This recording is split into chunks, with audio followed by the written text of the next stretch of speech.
Hey, hey, hey! I am so excited to share with you today on this Technique Tuesday how I make the backgrounds for collages and mixed media. The first thing you want to do is you're going to rip out all the papers or things that you'd want to use on your background. So it could be photos, it could be images from magazines, it can be writings, and you want to just get a pretty good sized pile of those going on first. So I mean, way more than what you even think that you're going to be able to put on your canvas. The other thing you're going to want to do is get a product called Aquavar, or you can use a gel medium. It's a glue that you want it to glue clear. So you want to be able to use the glue on the base, but also on the top. Old school days we'd use Mod Podge, but the problem with Mod Podge is sometimes it's milky and it can actually lose a little bit of that image in the background.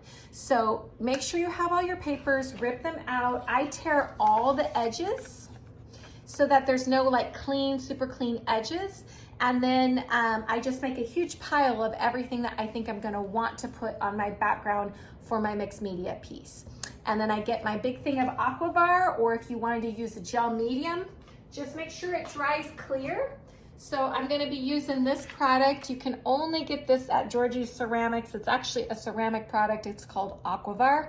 But like I said, you can use it through gel. There's gel mediums and different things that you can use that will also glue it down and seal the papers because we're going to be painting over them.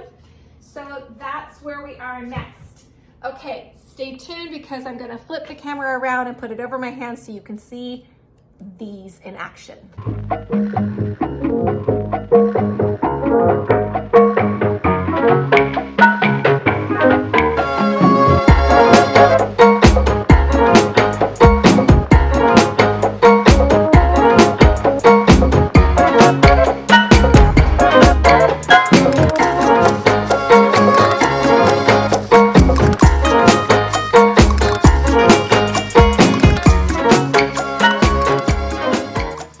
Okay guys, the next thing we're going to be doing is getting these things out onto the canvas. So I'm going to be dipping, I don't know if you can see this. Here's my Aquavar. A lot of times you can just even pour it a little bit on your canvas, and then you can kind of move it around in sections. So I might be doing and working this little section over here, spreading this out. Okay, I think I've got a fuzz of some sort there. And then I'm laying my papers right here. Now when I lay it down, I want to go right back over with my Aquavar and smear out any parts that might have any wrinkles. And you don't have to make it like perfect. Like I can take my finger and come in here and kind of push out any wrinkles if you don't like any wrinkles, to make that, this is the time to do it. And the nice thing is this Aquavar is going to dry clear. So it will make it so it seals the paper so you're going to be able to see these words underneath, but it's also going to make it where we can paint then over the top. So I like to mix things up. I don't like to do things like perfectly straight. So a lot of times I'll come in and do one straight and then I'll lay over the top with my next piece of paper that's a little bit different. I can come right back over here. And maybe I'm gonna add motivate. I've got all these words that have to do with athletes and athletics because I'm actually working on a painting that is going to be for the Camas boosters, the Camas athletic boosters that are raising money. And then maybe I come in with a bigger piece down here. So you can just start to decide like where you want these different papers to go and how you want to arrange it. Sometimes people like to lay them out on the canvas first and then come back in and put them on and take a picture of how they want them to lay them out. And other times people will just like me where I just start throwing things down and seeing what I like. If I didn't like it, I can peel it off, or I could put another paper back over the top. But the idea is that we want to put a lot of Aquavar on the bottom or your gel medium on the bottom, and you want to make sure that you seal it over the top. Okay, Alita, what happens if I don't seal it over the top? Well, the paper is very, very porous. So when we go to paint back over the top of this, we're gonna have an issue with it being soaking in so much of the paint, and you'll lose the images on the bottom. So if you want to keep these images, whether they're papers or whether they're pictures, and you don't want to deal with the fact that they're going to be lost, then the idea of putting enough Aquavar on the bottom and also on the top is going to be really important. So I think it's much better to do it where you don't, that you put too much Aquavar on it than not enough. You're much better off to put a little too much of it than not having enough on there. And like you see these wrinkles, I can just go through there and kind of push some of those wrinkles out, and that's gonna help that too. So this is gonna be the same process I'm gonna be doing over the whole entire canvas. I think it's good maybe to not have them exactly the same. So maybe I'm gonna offset some of my papers. And you can overlap them too. You don't have to just do this with one layer. So what looks really cool is to do a layer, let it dry, maybe even paint some things on it, and then come back and do another layer and keep going until you've got enough like texture. You can use this for texture. You can use this to create kind of a story behind it too, if you wanted to. But the idea is that we're putting it down, we're coming in with a lot of this Aquavar, and then we're gonna add back over the top more Aquavar. Or if you're using gel medium, or if you don't have access to that, you can use Mod Podge. It just isn't gonna dry as clear. And it's not quite as good of a product, I don't think. You know, it's a great craft product, but not necessarily for fine art. But if that's all you got, use what you got. You know, don't ever think that, you know, you don't have the right things, that you can't create art. Sometimes that's when some of the best and most interesting pieces come from, when I don't have the right tools or when I don't think I have the right stuff. And that's never an excuse to not create. So anyway, this is all you do for the layering process of this. I will try to post some pictures of this so you can see when all of this is on there, how it looks once it's dried. But that is really just what I wanted to share with you for your Technique Tuesday. You could also see possibly some pictures when I have it completely finished. I will share with you guys what it looks like when you paint over the top.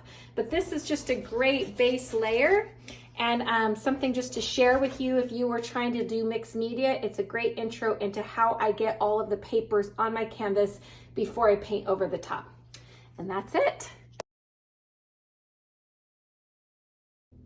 Hey guys, I just wanted to get on here and talk to you a little bit about our life lessons with doing a mixed media painting. So there's multiple different levels of things that you need to do.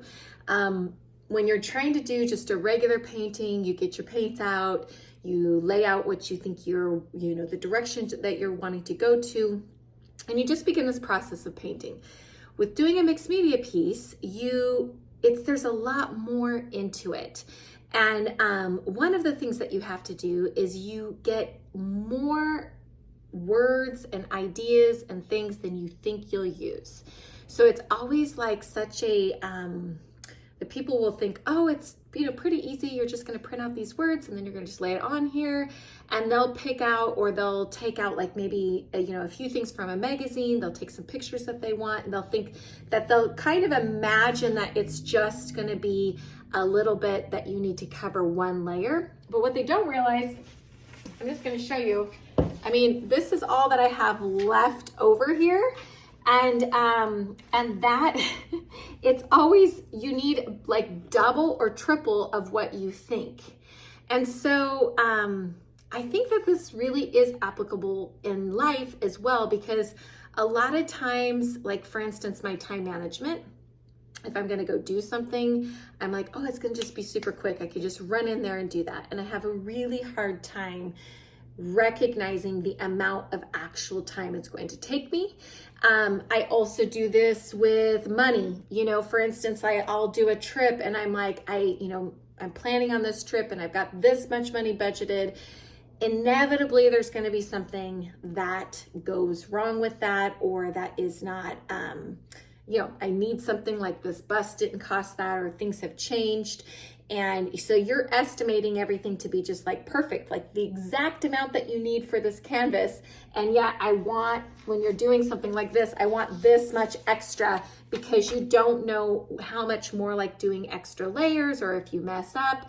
So you need, quite a bit more.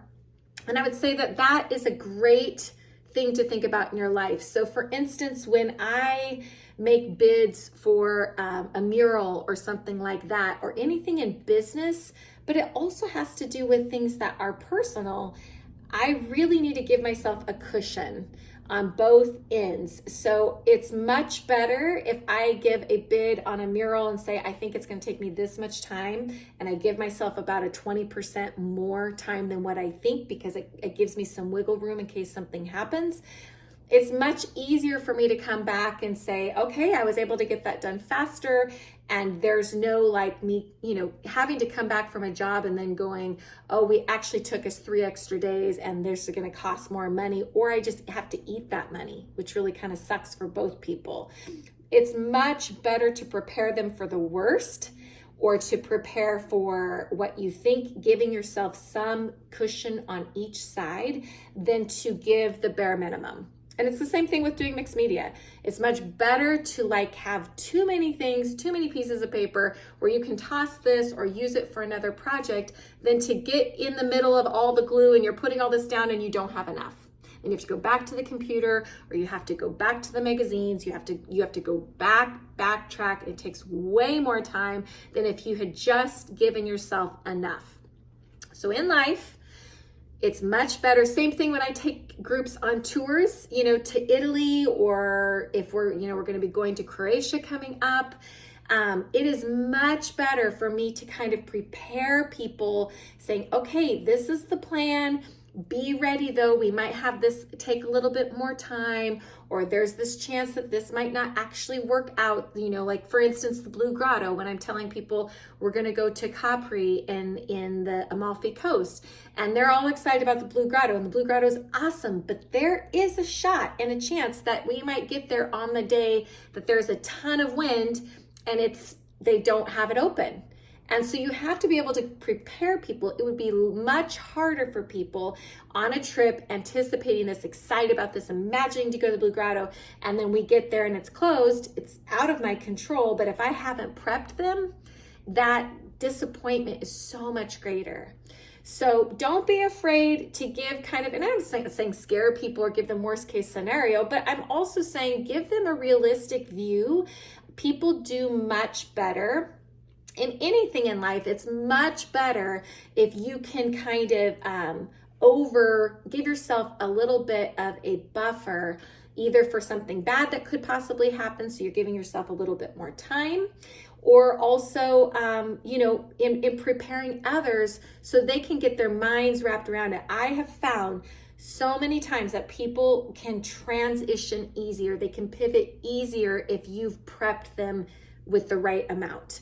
And if you don't, then it's a real hard transition, a lot of disappointment, it's a much harder thing to switch gears than if you've given the appropriate amount, or just a little bit of like buffer in that they can prepare themselves.